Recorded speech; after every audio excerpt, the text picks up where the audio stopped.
Hello everyone, I hope you are doing well. So this video is going to be for CTET paper 1 and 2 and जैसा कि आप देख सकते हैं top 15 जो क्वेश्चंस रहेंगे वो रहेंगे आपके इंग्लिश के। पेडागोजी के बहुत ही कम क्वेश्चंस मिलते हैं हमें।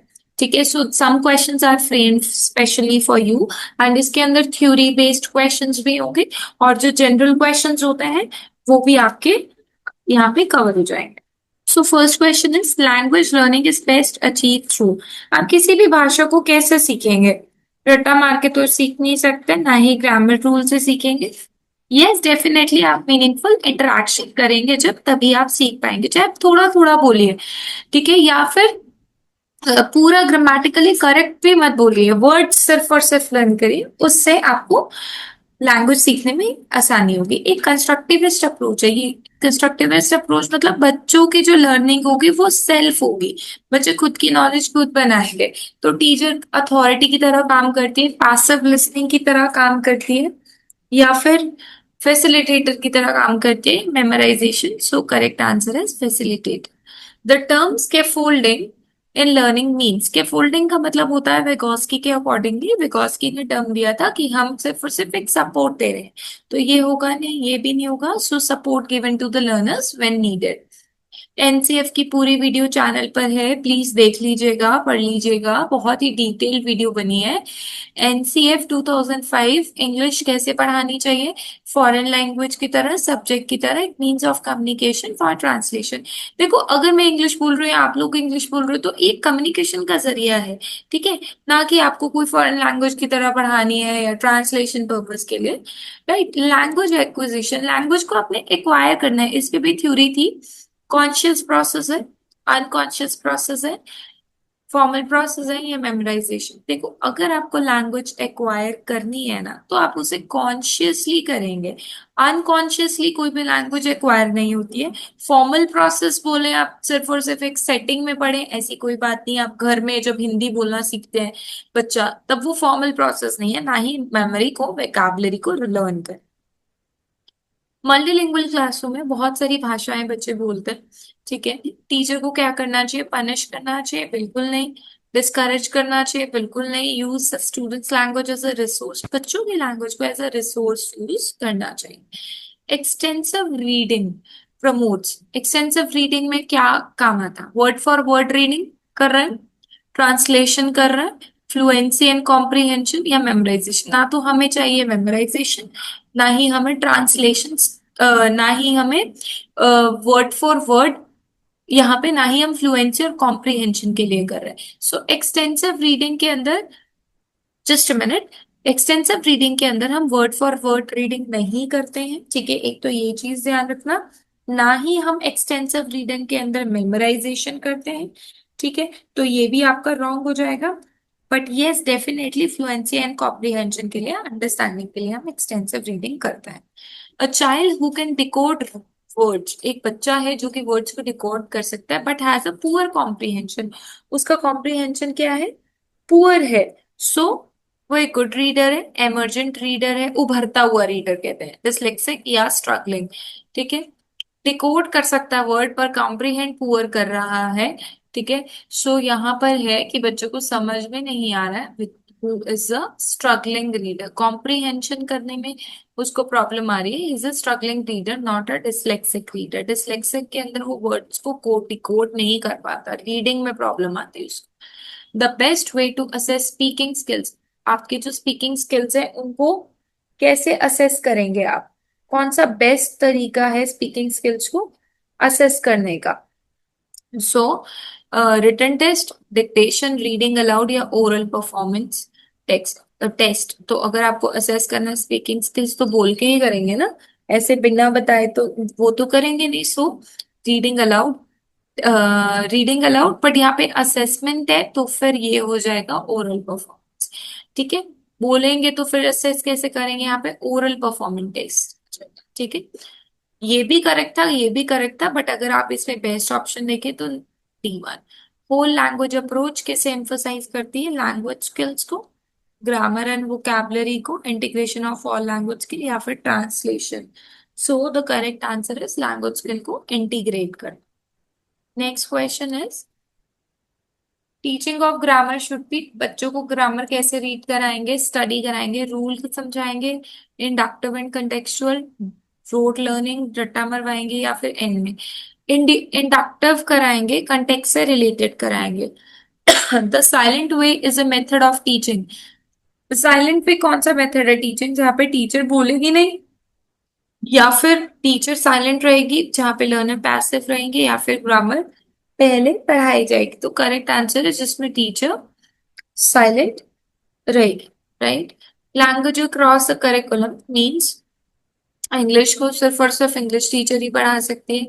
All language support, all subject support language development. Language should not mix with other, या फिर English should be medium in higher classes. देखो सारे के सारे सब्जेक्ट सपोर्ट करते हैं लैंग्वेज डेवलपमेंट में। मैं अभी आपको कुछ भी पढ़ा रही हूँ उसमें लैंग्वेज तो यूज होगी ना। सीएलटी कम्युनिकेटिव लैंग्वेज टीचिंग किस पे फोकस करती है? देखो कम्युनिकेटिव की बात कर रहे हो तो वो सबसे ज्यादा कम्युनिकेशन और फ्लुएंसी पे करेगी, ना कि एक्यूरेसी, ग्रामर और मेमोराइजिंग।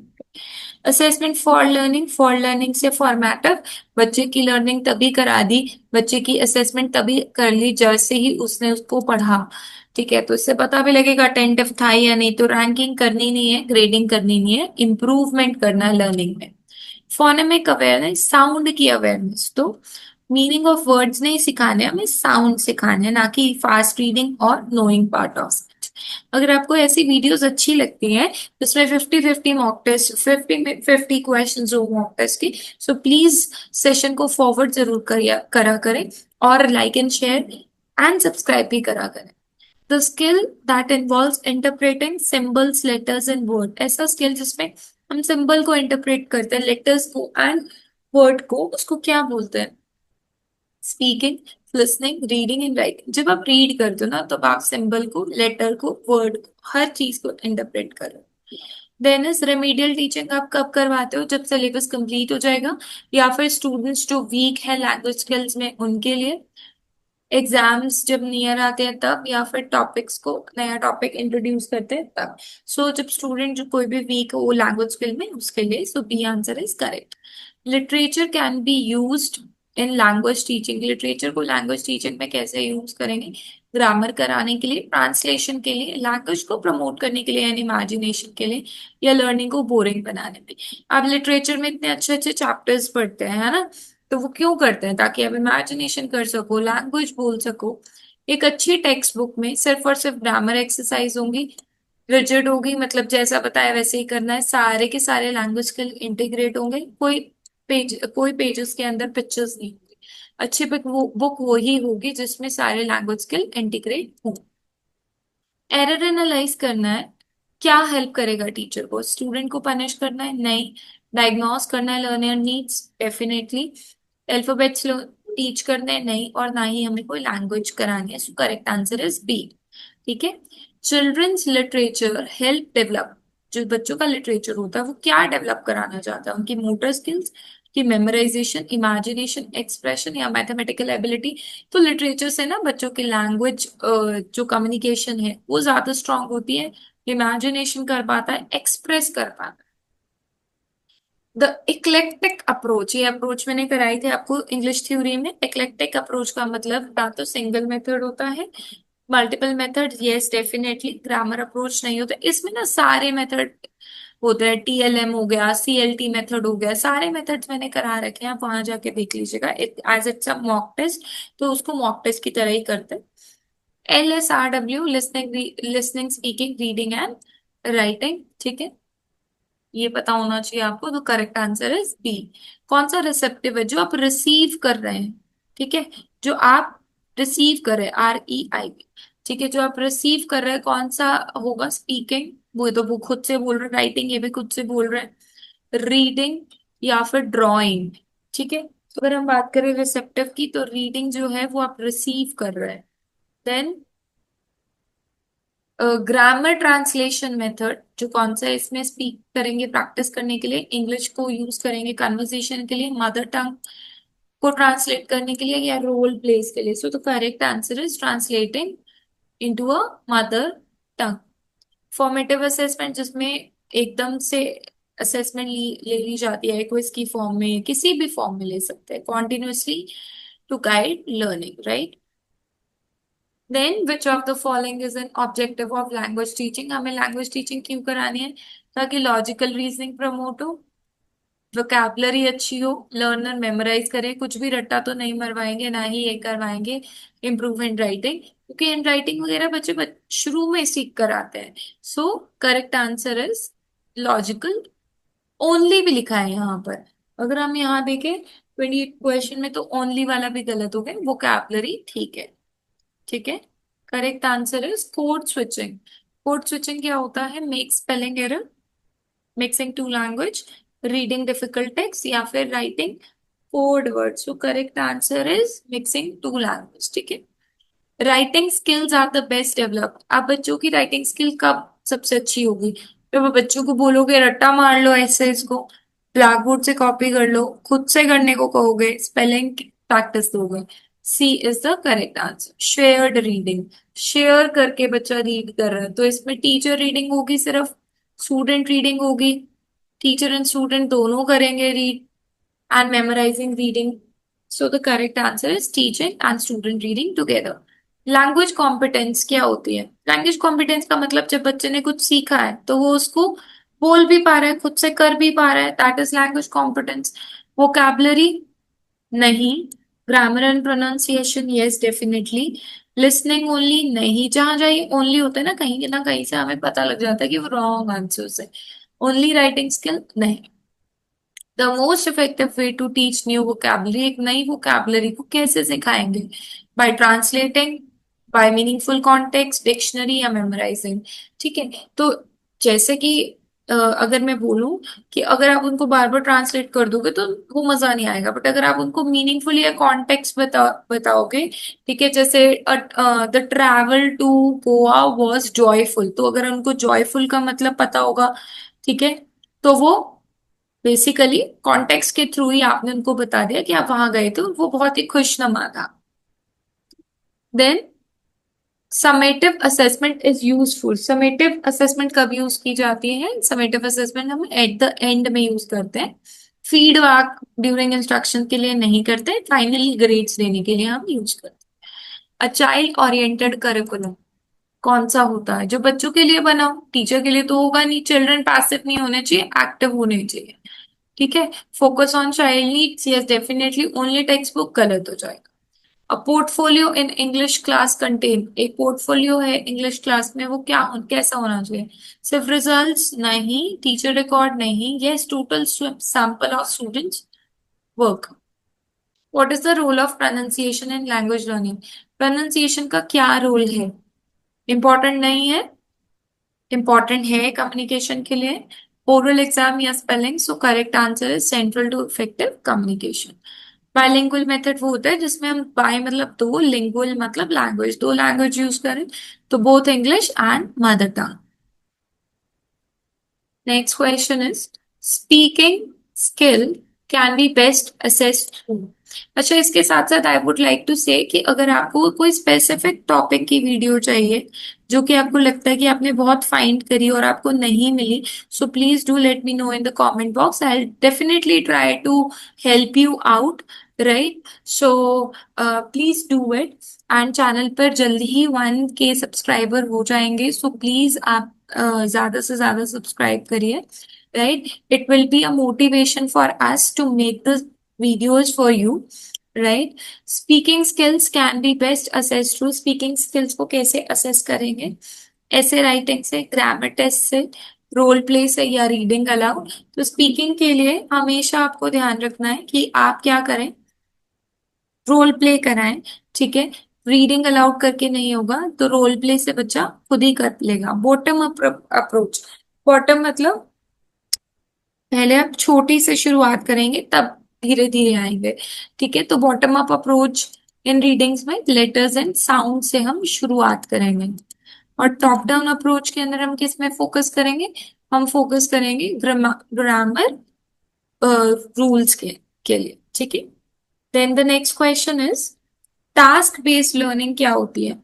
टास्क बेस्ड लर्निंग के अंदर क्या रहता है? हमने बच्चे को एक टास्क दिया, ठीक है, तो वो बच्चा क्या कर रहा है? उस टास्क को परफॉर्म कर रहा है।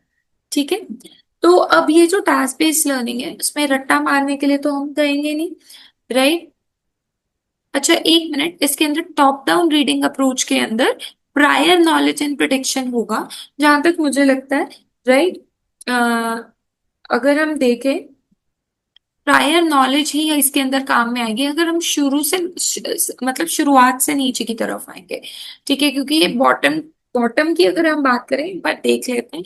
ठीक है, better to correct than learning something wrong, right. और अगर हम बॉटम अप अप्रोच देखें, सो वो लेटर एंड साउंड ही होगी, तो ये तो करेक्ट है हमारा।